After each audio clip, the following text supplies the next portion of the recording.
Teknologi informasi penggunaan radio atau HT di kalangan masyarakat masih cukup tinggi khususnya bagi masyarakat yang berkecimpung di sektor pengamanan.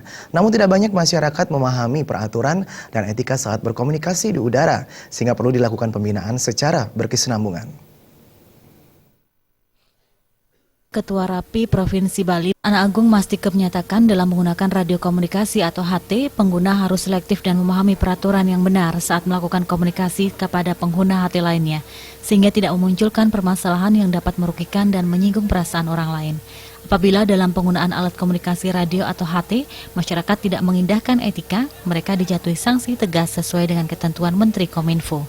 Masyarakat juga diharapkan agar lebih mematuhi peraturan berkomunikasi dengan mengedepankan sopan dan santun.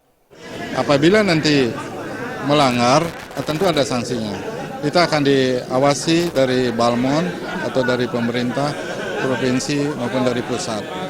Dengan harapan ke depannya juga kita harus mengudara, berkomunikasi dengan sopan dan santun, dengan baik.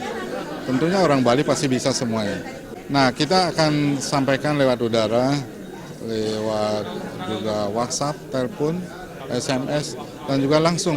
Seperti hal ini kita turun ke semua kecamatan di seluruh Bali, kami akan datangi melalui pengurus di masing-masing kabupaten dengan harapan berkomunikasi dengan baik. Teknologi memang diciptakan manusia untuk meringankan dan memperlancar setiap usaha manusia. Namun teknologi juga akan menjadi pedang bermata dua. Pada satu sisi, teknologi menguntungkan pemakainya, tetapi di sisi lain, pemakaian yang kurang bijak akan merugikan dan mencelakakan diri pengguna. Darte